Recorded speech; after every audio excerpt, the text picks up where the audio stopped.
राम राम सभी भाइयों को नमस्कार भाइयों आज आपके लिए लेकर आए हैं राजेश पायलट जी की जीवनी पूरी संक्षिप्त में।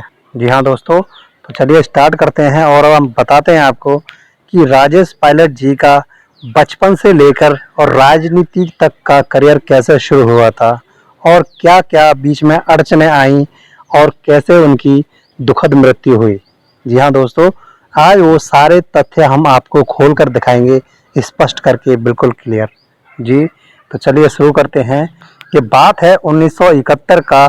युद्ध लड़ रहे थे सचिन पायलट के पिता, यानी कि एक सियासत में मजबूत नाम, जिनका नाम था राजेश पायलट, और उन्होंने अपनी राजनीति में तकड़ी धाक जमाई थी। जी हाँ दोस्तों, राजस्थान की राजनीति में लगातार चल रहे सियासी उठापटक में सचिन पायलट के पिता और भूतपूर्व गृह मंत्री रह चुके राजेश पायलट एक बार फिर चर्चा में हैं। सचिन पायलट के समर्थक और वरिष्ठ नेता उन्हें याद कर रहे हैं।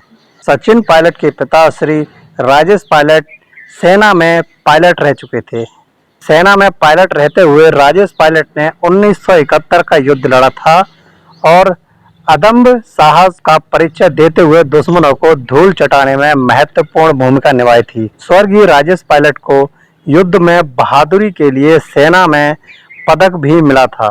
चलिए इनकी शिक्षा के बारे में बात करते हैं कि इन्होंने शिक्षा कहाँ से प्राप्त की और क्या किया था इन्होंने। तो दोस्तों, बेहद गरीब किसान परिवार से आने वाले राजेश पायलट ने बचपन में दूध बेचकर पढ़ाई शुरू की थी और सेना में भर्ती होकर पायलट बने थे। बाद में लुटियंस जोन के जिन बंगलों में राजेश पायलट दूध बेचते थे, वहीं राजनीति में आने के बाद राजेश पायलट सांसद बनकर पहुंचे। राजेश पायलट मूल रूप से उत्तर प्रदेश के जिला गौतम बुद्ध नगर के बैदपुरा गांव के रहने वाले थे। बचपन में 11 वर्ष की उम्र में पिता की मृत्यु होने पर राजेश पायलट के ऊपर परिवार की जिम्मेदारी आ गई थी। कम उम्र में नंगे पैरों कई किलोमीटर पैदल चलकर उन्होंने अपनी प्राथमिक शिक्षा पूरी की थी। कुछ सालों बाद चचेरे भाई की दूध की डेयरी पर सहयोग करने के लिए गांव छोड़कर दिल्ली गए और लुटियंस जोन में दूध बेचने का काम उन्होंने शुरू कर दिया और कई किलोमीटर दूर तक वो पैदल चलकर जाते थे पढ़ने के लिए, जिससे उन्हें काफी कठिनाइयां उठानी पड़ती थी। उसके बाद हम बात करते हैं कि एयरफोर्स में राजेश पायलट। जी हाँ दोस्तों, दूध का काम करते हुए ही उन्होंने अपनी ग्रेजुएशन पूरी की और वायुसेना में भर्ती हो गए। प्रशिक्षण के बाद लड़ाकू विमान के पायलट बने।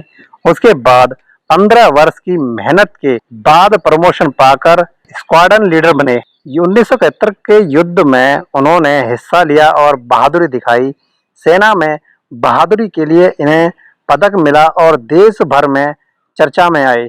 बहुत नाम कमाया था 1971 की लड़ाई में राजेश पायलट जी ने। राजनीति में राजेश पायलट का क्या योगदान रहा और कितना बड़ा नाम उन्होंने हासिल किया जी। 1971 में नौकरी छोड़कर राजनीति में आए और भरतपुर से कांग्रेस से टिकट लेकर उन्होंने चुनाव लड़ा। टिकट के लिए नाम भरते वक्त वहां के कार्यकर्ताओं के आग्रह पर राजेश्वर प्रसाद बिधूड़ी ने नाम बदलकर राजेश पायलट के नाम से पर्चा भरा। उन्होंने भरतपुर की सीट से वहां के राज परिवार की सदस्य महारानी को हराकर पहला चुनाव जीता और इसके साथ राजनीति की दुनिया में उन्होंने कदम रखा। इसके बाद उन्होंने कई चुनाव जीते और 1991 से लेकर 1993 तक टेलीकॉम मिनिस्टर रहे। 1993 से 1995 तक राजेश पायलट आंतरिक सुरक्षा मंत्री रहे। उनका कहना था, जब किसानों और मजदूरों के बच्चे पढ़ लिख कर उनकी कुर्सियों तक पहुंचेंगे, जहां से नीतियां बनती हैं और क्रियान्वित होती हैं, तब भारत का सही मायने में विकास होगा। ये कहना था राजेश पायलट जी का। मजबूत छवि वाले राजेश पायलट, उनके क्या थे विचार। राजनीति में राजेश पायलट की छवि एक मजबूत व्यक्ति की थी, जो अपने कठोर निर्णय के लिए जाने जाते थे। आंतरिक सुरक्षा मंत्री रहते हुए उन्होंने विवादास्पद तांत्रिक चंद्रस्वामी को जेल भेजा था, जिसके लिए उन्होंने अपना मंत्री पद भी दांव पर लगा दिया था। चंद्र स्वामी तत्कालीन प्रधानमंत्री के रूप में माने जाते थे और ऐसे में कोई भी उन पर हाथ डालने की सोच भी नहीं सकता था। राजेश पायलट ने उसे भ्रष्टाचार में लिप्त देखकर कार्रवाई की और जेल भेज दिया। राजेश पायलट के ऊपर दबाव था कि चंद्र स्वामी को जेल भेजने पर उनके खिलाफ कार्रवाई हो सकती है। इस पर राजेश पायलट ने कठोर शब्दों में कहा था, चाहे मुझे जेल जाना पड़े, पर यह खेल खत्म होगा। हालांकि इसका खामियाजा उन्हें मंत्री पद खोकर चुकाना पड़ा, लेकिन उनकी छवि मजबूत हो गई। इन्हें उनके कठोर निर्णय के लिए जाना जाने लगा। राजेश पायलट ने सीताराम केसरी के सामने पार्टी अध्यक्ष का चुनाव भी लड़ा, लेकिन सफलता नहीं मिल पाई। बताया जाता है कि उन्होंने सोनिया गांधी के सामने भी चुनाव लड़ने की मंशा जाहिर की थी, जिसका उनके कई साथियों ने विरोध भी किया, लेकिन उन्होंने पीछे हटने से मना कर दिया था।